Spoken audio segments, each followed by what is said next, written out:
Good evening, everyone. My name is Tim Wicks, and I am the Tanto, which means head of practice here at City Center.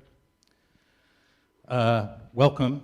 Thank you all for coming. It's really great to see each and every one of you here, and welcome to the people on Zoom. I just wanted to say a couple of words about what's happening right here at City Center right now. We've just had a big shock yesterday. A long-term and beloved member of our community passed away. And so we're going through a period of beginning of grieving right now. And I just wanted to acknowledge that and talk a little bit about how lucky we are to be in community. Grief contains almost all of the human emotions, and some of them are very powerful and painful. And so I want to encourage everyone to make use of this rare fact that we are all in community, and try to talk with people if you need to talk with people. It's a tender time. Be kind to yourself. Be gentle with each other. So here is Kim Hart speaking to us on Valentine's Day. Thank you very much, Kim. Thank you, Gen Kyoko. Thank you all for coming on what is a very difficult day for the community. I would like firstly to thank my teacher, Ryushin Paul Heller, who right now is leading a 3-month practice period down at Tassajara. I want to extend my deepest gratitude to him for ferrying me through many years now as a priest. I would also like to thank the Tanto, Gen Kyoko Timothy Wicks, who you just heard from, for inviting me to give this talk. And I would like to, our online friends over here, want to greet everybody that's online who's joining us. As you can probably tell from my accent, I'm not native, born and bred here from the US, and I spent many years doing what you're doing, watching Dharma talks online from far afield in Venice in Italy. The timing always worked out well. At 7 o'clock on a Saturday evening, I would get to watch the Saturday morning Dharma talk. So it's with a very warm heart that I welcome you all here with us in this room and as part of the community, an extended part of our community. I am shell-shocked, and it is going to be with your wings that you will carry me through this Dharma talk, and in the arms of the Buddha, who I am sure is carrying our friend. So, as the Tanto said, this is it's Valentine's Day. I will not be talking about Valentine's Day, but I will be talking about love, although it might not seem that way necessarily at first. I'm going to be unpacking the 5 remembrances. And one of the reasons that the 5 remembrances, which I'll read to you all in a moment, are so important to me is when I was young, when I was a teenager, and I was looking for a religious path, I always felt very a spiritual calling. It felt to me that the majority of the religions that I looked to tended to have kind of unsatisfactory platitudes about what our life was about and what the great suffering that we faced as human beings, even at the tender age of a teenager.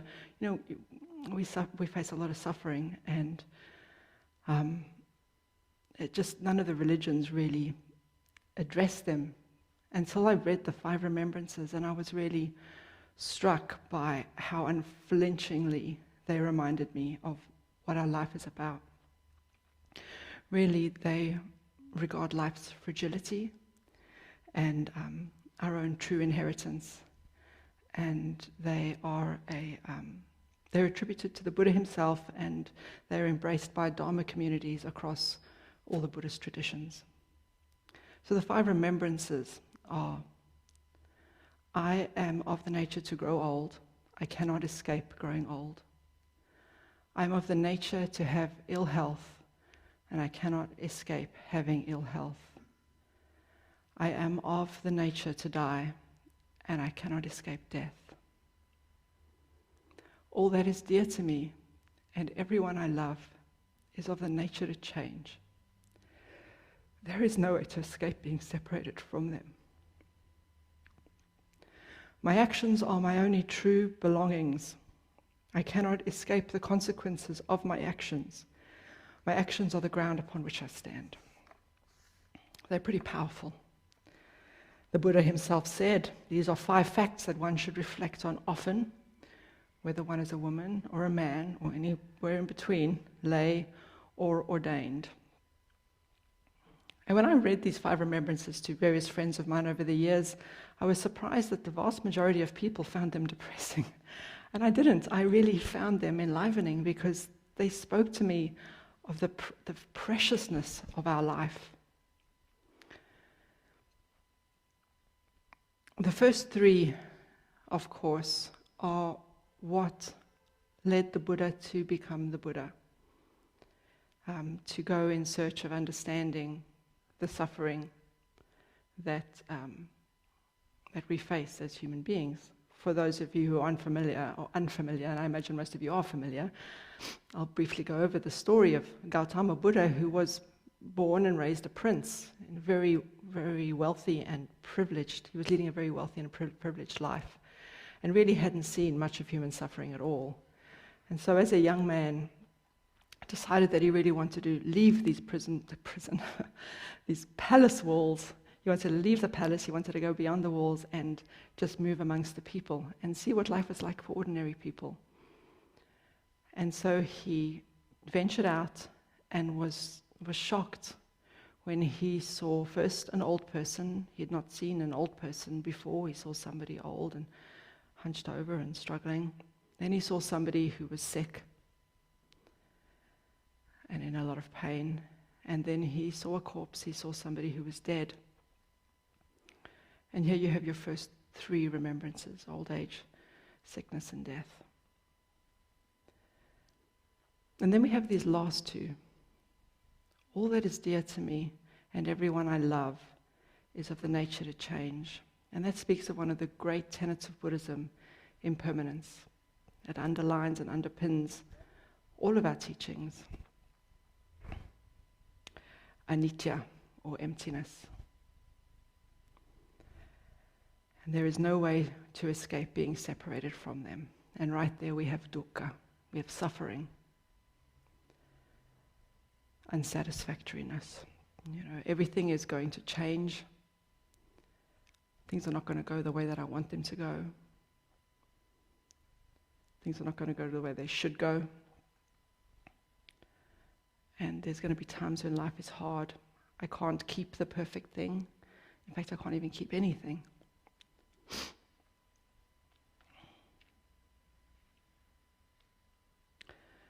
So these 5 remembrances were actually first found in the Upajjhatthana Sutta, or verses of contemplation. And as I mentioned before, were actually based on Buddha's own words, and they are intended to be recited. They're intended to be memorized, internalized, metabolized. For me personally, I have them printed up, and they are at a spot in my studio where I see them every day, and I read them every day. And it's a very helpful reminder. You can print them out and put them on your mirror when you brush your teeth in the morning. You could see them. You could carry them with you in your wallet. I really do encourage you to print these out and keep them with you as a reminder of life's fragility. That way they become a kind of a touchstone. They become something that you can reflect upon.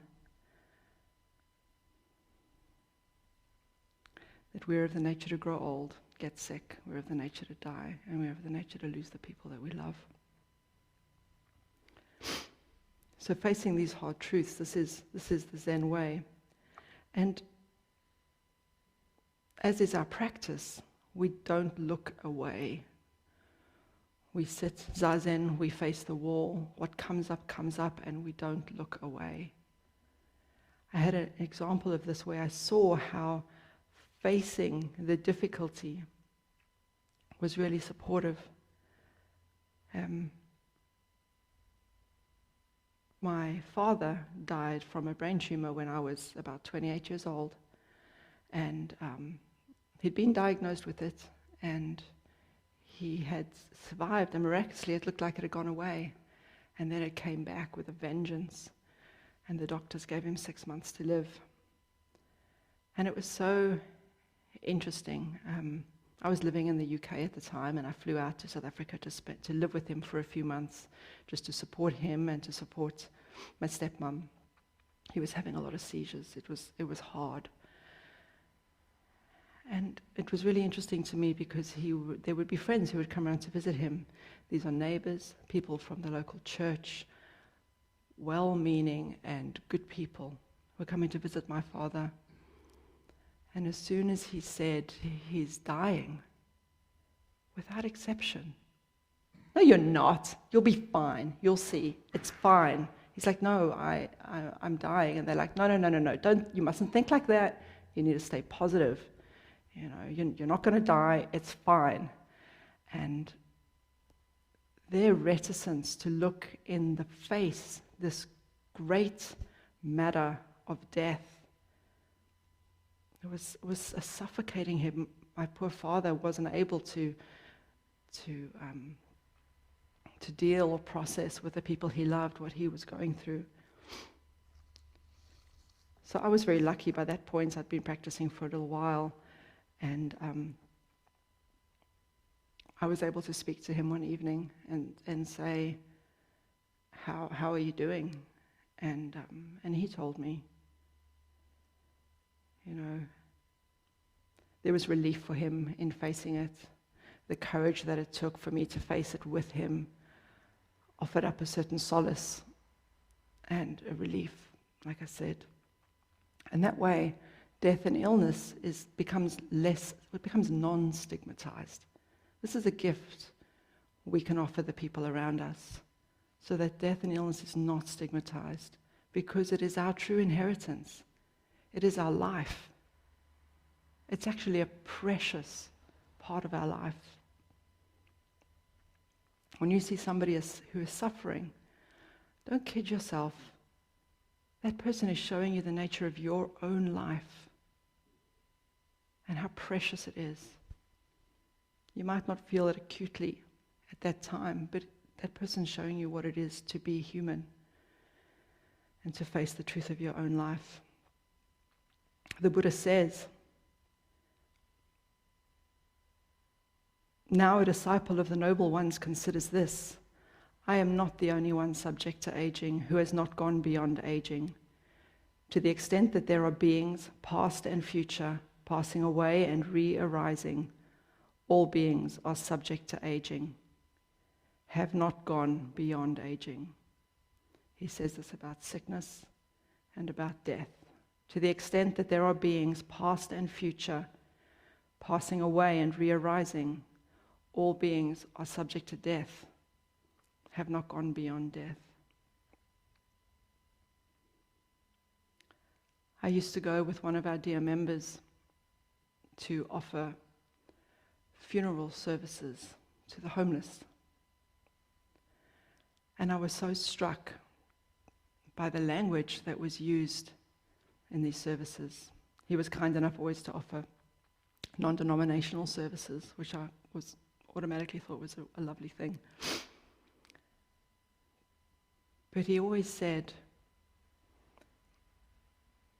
"This person," and he gave their name, "goes forward into the great mystery, preceding us by a few years, or a few months, or a few days." And as Hemingway so poignantly pointed out, do not ask for whom the bell tolls. It tolls for you. All that is dear to me and everyone I love are of the nature to change. There is no way to escape being separated from them. And this is true of myself as well. I have changed. Everybody and everything around me changes. There is not even a moment that things stand still. Just witness the color in the trees. And don't lie to yourself about the nature of your life. This is what the 5 remembrances are saying. Remember every day, let them be the air that you breathe, and metabolize them. And whatever you choose to do with your life, be wholehearted. Another example of facing impermanence and recognizing its preciousness was shown to me with this delightful example of old age. I was in Northern Europe at some ski resort somewhere with my former husband, Rob, and there was this elderly gentleman. He must have been in his mid-80s, and he slipped and he fell. And Rob ran up and picked him up and helped him up. And the old man looked at Rob and with a twinkle in his eye said, "You only get to be as old and decrepit as this if you're very lucky." And he understood. He knew about the preciousness. He knew about the preciousness of old age. So vow to live the life that you're already living. Old age, sickness, and death are also underpinned by emptiness and impermanence, and this is what makes them precious. Everything changes everything. This is the essential teaching of Zen. It's not like I'm sitting here and everything around me is changing. I'm changing too, and what I'm doing is changing everything around me, and everything around me changing is what's changing me. It is this constant maelstrom. Now let's look at the 5th truth, which in some ways is the most interesting. As an introduction to it, I'd like to consider the notion of my actions. It says, my actions are my only true belongings. Actions are impermanence. They are a verb. They are not still. They are activity. I'm going to read to you a couple of translations of that 5th remembrance. So the original one, the one that I read, which I believe is a translation by Thich Nhat Hanh, said, "My actions are my only true belongings. I cannot escape the consequences of my actions. My actions are the ground upon which I stand." One translation is, "I am the owner of my actions, heir of my actions. Actions are the womb from which I have sprung. Actions are my relations. Actions are my protection. Whatever actions I do, good or bad, of these I shall become the heir."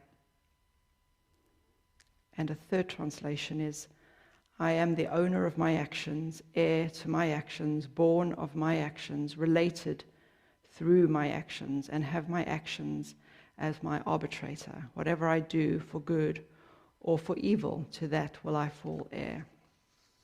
Those are obviously talking quite strongly about karma, and that would be a whole separate talk. But our actions are the only things that we can stand on, because action is itself a verb. It is an expression of activity and time. And even saying activity and time as though they are distinct is inaccurate, because activity is an expression of time, and time is an expression of activity, and fundamentally that is all that exists, is an expression of activity. Activity is my only true inheritance. Activity is the ground upon which I stand. So in truth, we have no true belongings. This notion that my actions are my only true belongings, no, we don't have any true belongings, because if everything is activity, then there is no abiding, hard and fast reality that is me, that is somehow separate from activity. And therefore, there is no subject and object, there is activity.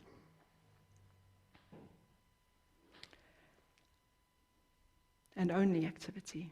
Suzuki Roshi said, "Strictly speaking, there are no enlightened people, there is only enlightened activity."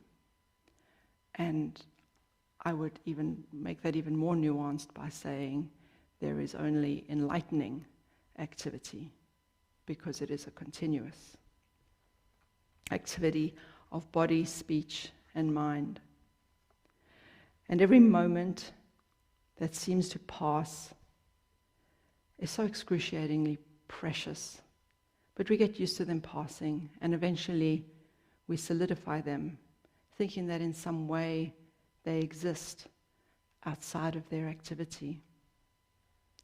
But they don't. We neglect to see the emptiness underpinning all the activity, that it's simply change. An analogy I like, which some of you may have heard before, is our life being like footage of film. Before everything was digital, you would have a film, and it would be made of individual images. And each of those is a flash of moments, the moments arising.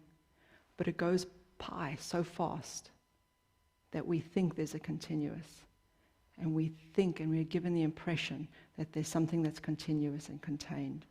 But it's not that way. It's a constant expression of activity arising.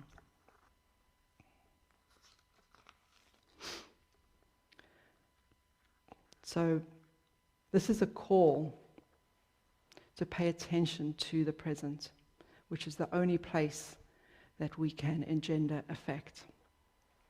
Every now and again, I have a look at the Lojong slogans. They are a contemplative practice that the Tibetans use to train the mind. This is not a Zen thing. This is a Tibetan thing. But the Lojong slogans can be quite helpful. And I've just picked one out the other day, which I just thought was apropos. It's number 28, and it says, "Abandon any hope of fruition."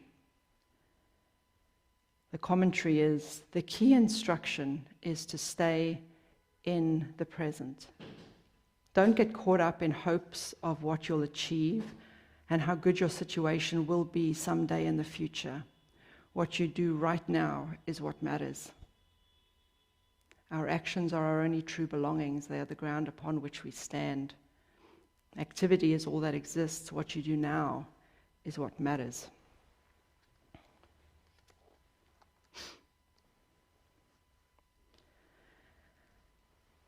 And yet you can't escape the consequences of your actions. There is always cause and effect. The cause creates an effect. The effect is the cause of the next effect, which is the cause, and so on, ad infinitum. And as we say, I've heard it said here, you can't unring the bell. When I was learning how to be a Doan, I remember the Ino giving me a wonderful lesson in this great truth when I rang the bell too soon for the doshi one day. And I was about to correct myself and ring it at the appropriate time, and the Ino put their hand on me. They were like, you can't unring the bell. You've made the step. You've taken the action. It exists. The consequences will be what they'll be. You can't unring the bell. So this is the important thing to see, is the nature of activity versus things, or what we see as things. All that is dear to me and everyone I love is of the nature to change. And I really appreciate this languaging.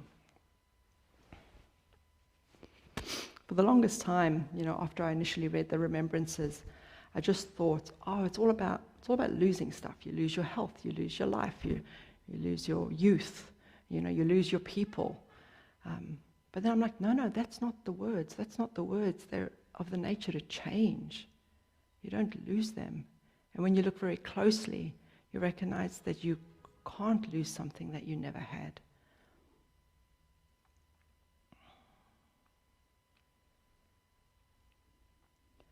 I think of my friend Emily, who lost a being that was very, very close to her for 14 years. There was a very deep love.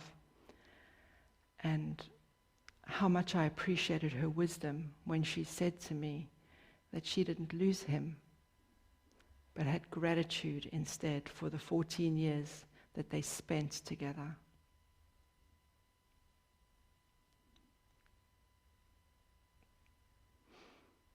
Because you can't, what's the opposite of losing something is to own it. You can't own something. There is no you and there's nothing to own. There is only activity. So there was gratitude for what was and not what she had. And when we recognize that our lives are made up of activity, we can also see that the way that somebody dies is of little import when we consider the activity of their life, when we remember what they did and how they affected so many people around them every day with great acts of generosity and kindness.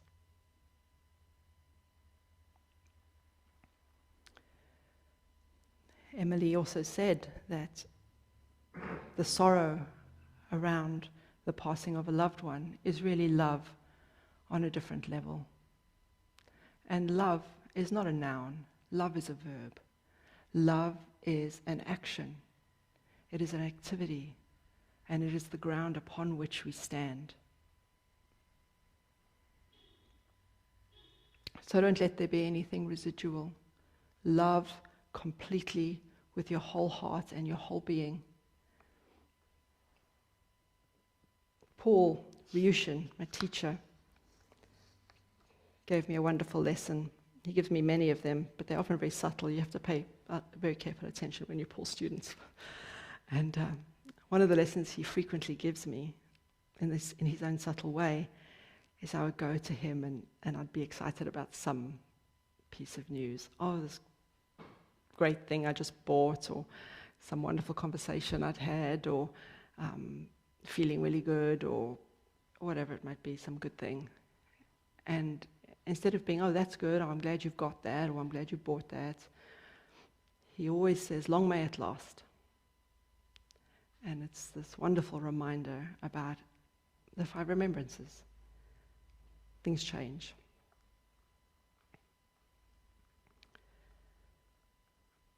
And when we do understand the nature of the final remembrance, it can actually help alleviate some of our suffering, because we see into truth of the nature of things. And so the same way that we have the precepts and their opposites, the 5 remembrances are reminding us about the preciousness of our lives, that even while we are of the nature to grow old and have ill health and to die, our life is so precious. And let's also remember that we don't exist independent of our context. We don't exist independent of anybody or anything around us. So while I might be growing old, so are we all, all of us.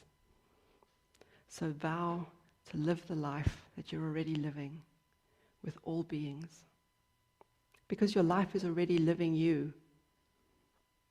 Pause and meet your life and commit to it wholeheartedly. Zen practice is about facing hard truths, facing our life and vowing to live it completely.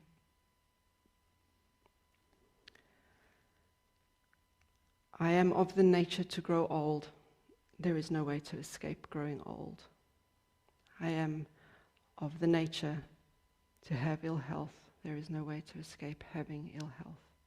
I am of the nature to die. There is no way to escape death. All that is dear to me and everyone I love is of the nature to change. There is no way to escape being separated from them.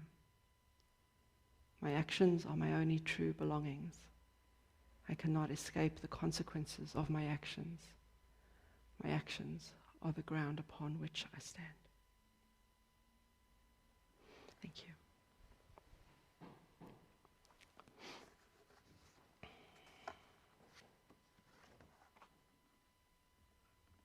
We have some time for questions. If you could wait for Jacob to bring the microphone to you. Please put your hand up for those people in the room and those online. Put your Zoom hand up.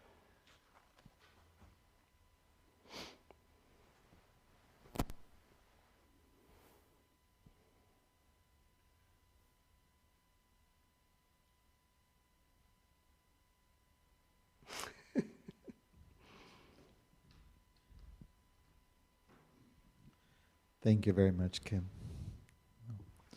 So there's the remembrance part of the practice to bring to mind these realities, these truths. And then the question would be, can you offer some actions that people can take to hold the emotional, aspect of these truths, which can, at times like this, hit very powerfully to us? How do we hold those truths, which sometimes, you can think about it, but until it enters at a deeper level, and you feel it reverberating through your whole being, it's like, how do I hold this truth? How do I meet this? How do I be present with this? Thank you very much, Abbot David. It's true, and as has happened in our community, we're all getting to navigate this very much firsthand right now. And how we hold it is with great tenderness and great care. Our pain and fragility as human beings, we need to be so tender with ourselves. It's body, mind, and spirit are all one. Sometimes it is supportive to take care of our bodies. If we feel like we need to rest. Sometimes it will help getting a hug from a friend, or just lying with, for me, a cat, because I love my cats.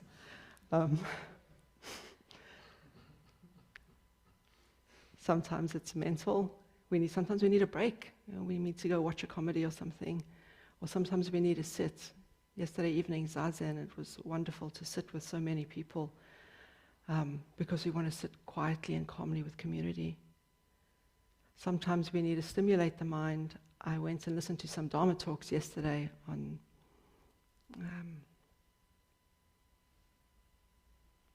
that were apropos to what we're going through as a community. So it really is about taking care of the body, the mind, the spirit, and just treating ourselves with great care. Thank you. Thank you.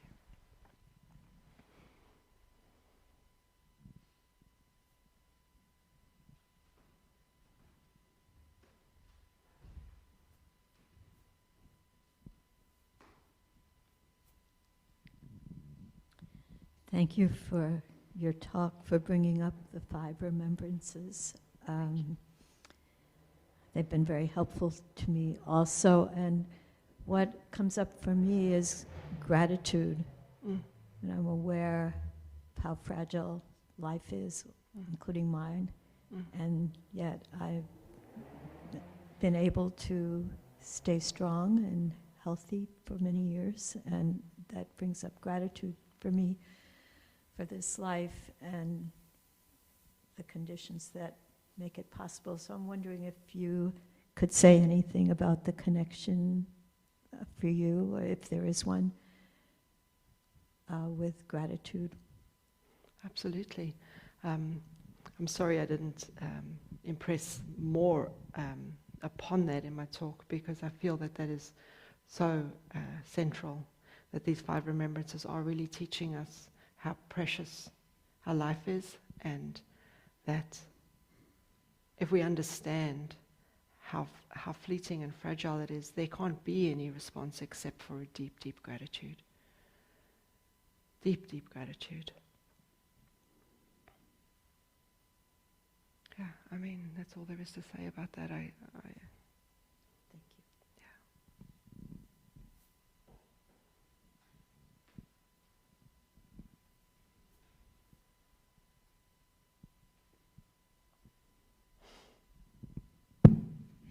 Thank you for your talk. Thank you. I wonder, the talk about life is fleeting brings me to the phrase that we see on the Han that we hit each morning. Life is fleeting, don't waste it. I can't actually quote it. Can you? Yeah, don't waste this, like gone beyond, don't waste this life, something like that. It's about... But yeah. the phrase awake, awake Yes. is where my question is arising. It says awake, awake. And what would you awake to, or how would you put it into words that are harmonize with that awake. What are we called to do? Pay attention. It's a wake up, pay attention, stop being in a dream world thinking about your lunch or moving off around this or that. Or like, wake up, pay attention, look where your foot is, you know? You're noticing and seeing your activity? Yeah, being your activity. Because seeing it even implies it as a separation. Be your activity, be completely in it. Pay attention to it, be completely in it. Wholeheartedly. And then you can wake up to the nature of your life. And then you, like I said in this talk, vow to live the life you are living. Be an expression of your own life. Thank you. Thank you. We're done? I think we have time for perhaps one more question. There is one.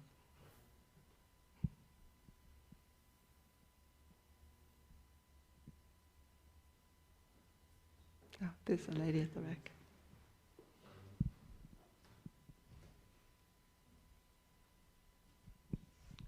Thank you so much for your talk. It really resonates. Thank you. My question is, how do you support people family, those who are dear to you that aren't able to recognize the remembrances, that don't have a practice? My sister, her husband has stage 4 cancer, and I'm really trying so hard to be with our suffering, because it's a shared suffering. Yeah. But, and I try to tell her, I just try to be there for her and hold space for her as much as I can, but, it's difficult. She's doing the best she can. She's incredible. They're incredible people. But I don't know how to support her more, I feel like I don't know how to just tell her, here are these remembrances, It's not necessary, because she's being faced with them right now. And it sounds like you really are doing a wonderful job, because it's about being there and offering your support and being present with the suffering of your family, completely and wholeheartedly responding to the request, whatever they may need. You're there for them. And sometimes we labor under the delusion that there's some way we can escape the suffering and we can escape the difficulty if we can just figure out what the key is. But the first noble truth of Buddhism is that there is suffering, and sometimes it's more acute than at other times. And it sounds like it's a really hard time right now. So be with your family, be in it, take care of each other. It sounds like you're doing it all completely right. And I send you a lot of love, because it's a hard time. Thank you.